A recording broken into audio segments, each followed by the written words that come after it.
Jepang sedang memasuki fase pergeseran politik terbesar dalam 2 dekade terakhir. Setelah bertahun-tahun hidup dalam stabilitas artifisial, didukung stimulus besar, suku bunga ekstrim rendah, dan konsensus birokrasi, negara itu kini memilih pemimpin dengan agenda lebih tegas dan lebih konservatif. Sanae Takaichi bukan hanya Perdana Menteri perempuan pertama Jepang. Ia menjadi simbol bahwa Tokyo siap menata ulang arah sosial, ekonomi, dan keamanan nasional secara bersamaan. Momen ini krusial karena muncul ketika struktur ekonomi Jepang melemah dan tekanan regional dari Cina meningkat. Perubahan ini bukan hanya soal seorang sosok, namun mengenai cara Jepang mengambil keputusan. Dan Jepang melakukannya di saat memiliki ruang gerak yang semakin sempit. Kenaikan Takaichi terjadi saat sistem politik Jepang goyah. Faksi internal LDP yang selama ini menjaga keseimbangan, termasuk kelompok yang pernah dipimpin Shinzo Abe, pecah dan kehilangan kohesi.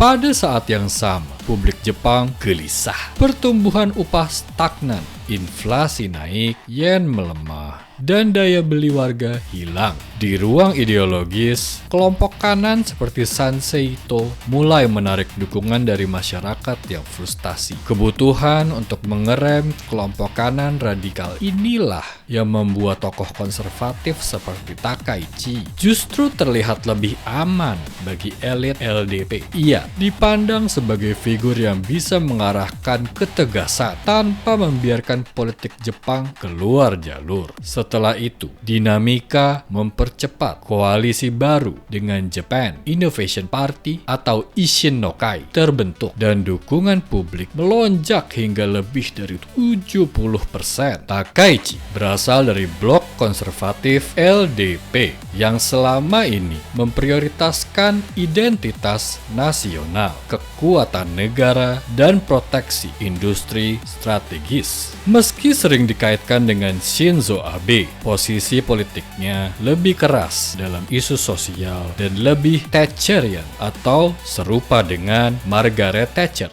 dalam isu negara versus masyarakat.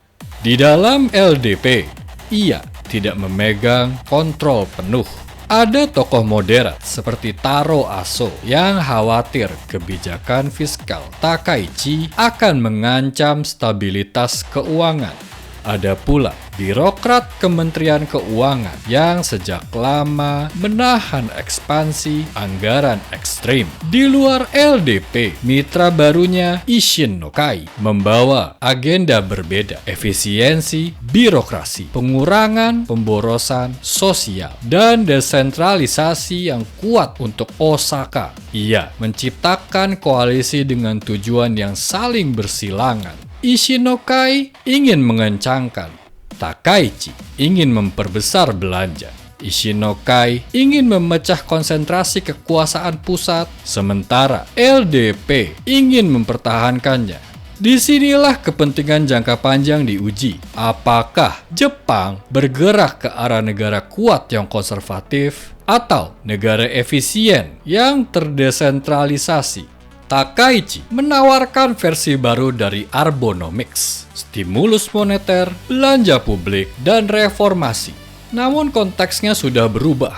Yen kini berada di tingkat terlemah dalam 3 dekade. Inflasi naik. Bank of Japan mulai mengurangi pembelian obligasi setelah bertahun-tahun menahan pasar dengan tangan besi. Singkatnya, ruang manuver jauh lebih sempit dibandingkan era Abe. Setiap tambahan stimulus fiskal akan meningkatkan tekanan pada obligasi Jepang yang sudah mencapai rasio utang sekitar 240% dari PDB. Ini membuat Takaichi bergantung pada keyakinan besar bahwa Jepang masih mampu menjaga stabilitas. Bila sentimen berubah, biaya utang bisa melonjak. Di ranah sosial, Takaichi mengambil posisi tegas, menolak pernikahan sesama jenis, menahan pintu imigrasi, dan memperkuat nilai konservatif. Strategi ini dimaksudkan untuk meredam tekanan dari kanan dan mengamankan basis politik. Namun, kebijakan ini mempersempit opsi Jepang dalam menghadapi masalah demografis yang akut. Untuk sektor industri, Takaichi ingin menciptakan juara nasional di semikonduktor, mineral kritis, dan baterai. Modelnya berbasis subsidi dan intervensi negara, mirip pendekatan Korea Selatan atau era kejayaan manufaktur Jepang. Namun, perubahan iklim fiskal membuat strategi ini beresiko. Tanpa pertumbuhan yang kuat, subsidi besar bisa menjadi beban permanen. Selain itu, dinamika internal koalisi memaksa Takaichi menyeimbangkan dua tuntutan, belanja strategis untuk industri dan pemangkasan belanja sosial yang diinginkan Ishinokai. Setiap kebijakan besar harus melewati pemeriksaan dari dua kubu yang visinya sangat-sangat berbeda. Di titik ini kita bisa melihat masalah intinya. Ambisi politik Jepang lebih besar daripada kapasitas ekonominya. Dan semua kebijakan Takaichi harus bergerak dalam koridor itu. Ada 3 struktur yang membatasi Takaichi. Pertama, yen yang terlalu lemah membuat kebijakan moneter agresif bisa memicu gejolak. Kedua, LDP sendiri tidak kompak. Kekuatan moderat dapat memperlambat atau menolak kebijakan yang dianggap berbahaya bagi stabilitas. Ketiga, meski popularitas awal tinggi, dukungan publik terhadap Perdana Menteri Jepang sering tidak bertahan lama. Sistem politik Jepang memungkinkan partai pengganti pemimpin dengan cepat jika arah kebijakan dianggap terlalu berisiko. Agenda sosial Takaichi juga bisa memicu resistensi dari generasi muda dan kota besar, kelompok yang lebih terbuka dan bergantung pada tenaga kerja migran. Jika tekanan ini meningkat, koalisi dapat terbelah. Kebijakan luar negeri Takaichi memperjelas posisi Jepang dalam arsitektur keamanan Asia Timur. Ia memperkuat kerjasama dengan Amerika Serikat, meningkatkan kemampuan militer, dan mengambil sikap lebih tegas terhadap China. Ini menambahkan tekanan pada Beijing dan mempercepat perlombaan persenjataan di kawasan. Dalam rantai pasok teknologi, ambisi industri Jepang berpotensi mengganggu peta produksi Asia.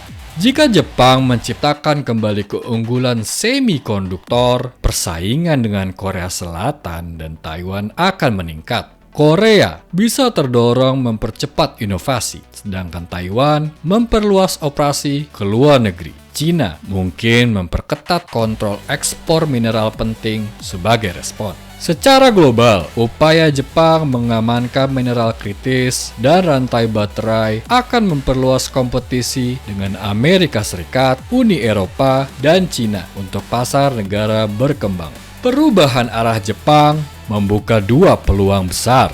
Pertama, hilirisasi mineral Indonesia dapat menjadi sasaran investasi Jepang, terutama untuk nikel dan baterai.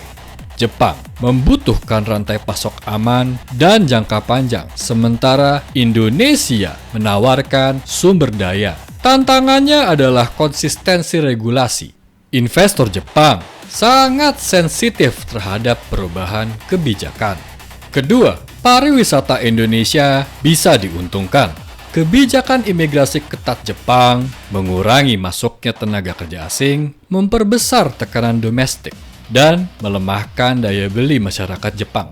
Jika Jepang mulai mengurangi perjalanan luar negeri ke negara tujuan mahal, Indonesia bisa menjadi alternatif karena biaya relatif lebih rendah. Ketiga, kerjasama strategis dapat meningkat. Jepang sedang mencari mitra kawasan untuk mengimbangi China.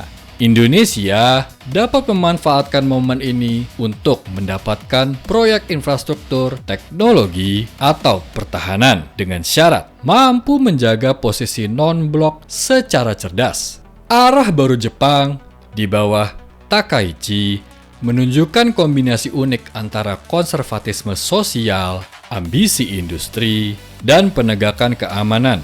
Namun, langkahnya dibatasi yen lemah, utang sangat besar, dan koalisi yang tidak seragam. Perubahan di Tokyo akan berpengaruh pada stabilitas Asia Timur, pada rantai pasok teknologi global, dan membuka peluang tertentu bagi Indonesia. Untuk membaca masa depan Jepang, fokus utamanya bukan pada janji politik, tetapi pada struktur yang menentukan seberapa jauh kebijakan itu bisa diwujudkan.